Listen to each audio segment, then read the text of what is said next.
Assalamualaikum warahmatullahi wabarakatuh. Apa kabar anak-anakku, siswa-siswi SMP Islam Kreatif Muhammadiyah Cianjur? Mudah-mudahan selalu dalam keadaan sehat dan selalu dalam perlindungan Allah Subhanahu wa Ta'ala. Baik, pada video kali ini Ibu akan melanjutkan pembahasan materi IPA. Mari kita simak video berikut ini. Bab 3, klasifikasi materi dan perubahannya. Pada pertemuan pertama untuk bab 3, tujuan pembelajaran yang dicapai yaitu mengklasifikasikan karakteristik materi dan menjelaskan perbedaan unsur, senyawa, dan campuran. Berikut merupakan bagan klasifikasi materi. Materi terbagi menjadi zat tunggal atau zat murni dan campuran. Zat tunggal terdiri dari unsur dan senyawa, sedangkan campuran terdiri dari heterogen dan homogen. Heterogen atau campuran heterogen terbagi menjadi koloid dan suspensi, sedangkan campuran homogen terdiri dari larutan. Materi. Apa itu materi? Materi merupakan segala sesuatu yang memiliki massa dan menempati ruang. Contoh dari materi yang pertama ada batu, ada kayu, air, dan padi juga termasuk dalam materi. Udara juga termasuk dalam materi. Materi atau zat, apabila dibedakan berdasarkan wujudnya, ada zat padat, ada zat cair, dan ada gas. Zat padat apabila berubah menjadi zat cair dinamakan dengan peleburan, sedangkan zat cair menjadi zat padat disebut dengan pembekuan. Zat cair menjadi zat gas disebut penguapan, dan zat gas menjadi zat cair disebut dengan pengembunan. Zat gas menjadi zat padat dinamakan pengkristalan, dan zat padat berubah menjadi zat gas dinamakan dengan penyubliman. Kita masuk pada zat murni yang pertama yaitu unsur. Apa itu unsur? Unsur merupakan zat tunggal atau zat murni yang tidak dapat dibagi lagi menjadi bagian yang lebih sederhana dan akan tetap mempertahankan karakteristik asli dari unsur tersebut. Unsur di alam dibagi menjadi dua, yaitu unsur logam, contohnya emas, besi, seng, dan unsur non-logam, contohnya karbon, nitrogen, dan oksigen. Selanjutnya, unsur-unsur tersebut disusun dalam bentuk sistem periodik. Dalam sistem periodik ini, disimbolkan untuk yang berwarna biru merupakan unsur logam dan yang berwarna kuning unsur non-logam dan yang berwarna coklat ini disebut dengan unsur semi logam. Berikut merupakan tabel perbedaan unsur logam dan non-logam.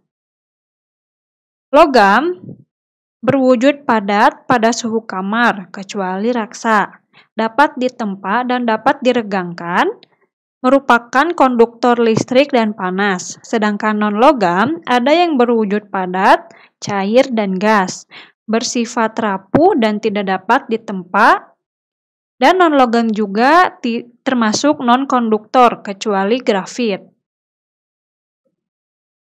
Di sini ada tabel unsur logam dan non-logam serta kegunaannya.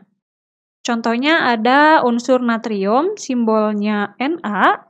Kegunaan secara umumnya, bahan untuk membuat lampu natrium dan senyawanya digunakan untuk garam dapur. Ada strontium, simbolnya Sr. Senyawanya digunakan untuk membuat warna merah kembang api dan bahan untuk pembuatan cat kering. Kemudian ada magnesium, disimbolkan dengan Mg. Paduannya digunakan untuk bahan pesawat. Dan ada iodin dengan simbol I, bahan untuk antiseptik dan senyawanya digunakan untuk garam beriodium dan fotografi. Selanjutnya ada senyawa. Nah, Senyawa merupakan zat tunggal atau murni yang dapat diuraikan menjadi dua atau lebih zat yang lebih sederhana dengan proses kimia biasa. Yang termasuk dalam senyawa yaitu air. Air merupakan salah satu contoh dari senyawa yang memiliki rumus kimia H2O sehingga dapat diuraikan menjadi unsur hidrogen dan oksigen. Ini merupakan molekul dari air. Selanjutnya ada campuran yang terbagi menjadi campuran heterogen dan campuran homogen. Apa sih itu campuran? Campuran adalah suatu materi yang terdiri atas dua zat atau lebih yang masih mempunyai sifat zat asalnya.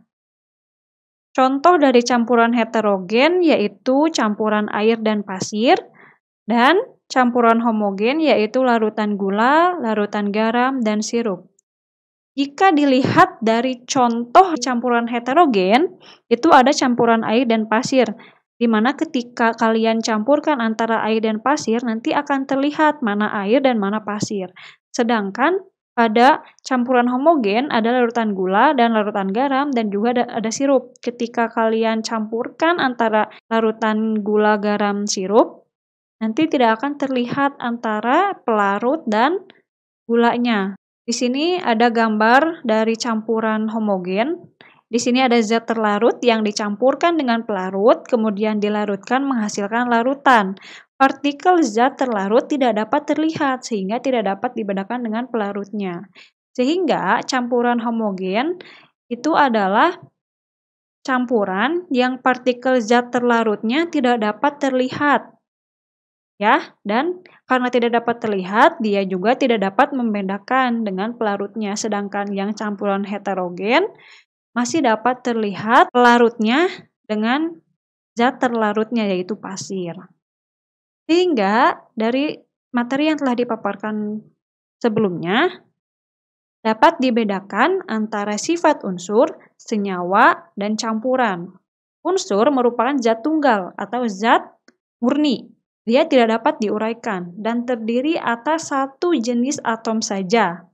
Sedangkan senyawa, dia termasuk zat tunggal atau zat murni, tapi dia dapat diuraikan, tersusun atas dua jenis atom atau lebih. Perbandingan massa zat penyusunnya tetap. Sedangkan campuran merupakan campuran yang dapat diuraikan, tersusun atas dua jenis atom atau molekul atau lebih. Dan perbandingan massa zat penyusunnya tidak tetap. Itu merupakan materi pada pertemuan pertama untuk bab 3. Selanjutnya, kalian silahkan kerjakan latihan soal berikut, kemudian hasil pengerjaan diupload ke Google Classroom dalam bentuk foto atau file Microsoft Word. Nah, tugas ini bertujuan untuk mengetahui apakah kalian sudah bisa membedakan antara unsur, senyawa, campuran dari berbagai jenis zat berikut ini. Ibu akhiri video pada pertemuan kali ini. Mohon maaf atas segala kesalahan yang terjadi ketika penyampaian materi. Mudah-mudahan materi yang telah disampaikan dapat kalian pahami dan mengerti dengan baik. Jangan lupa kerjakan tugasnya dan dikirimkan atau diupload ke Google Classroom. Wassalamualaikum warahmatullahi wabarakatuh.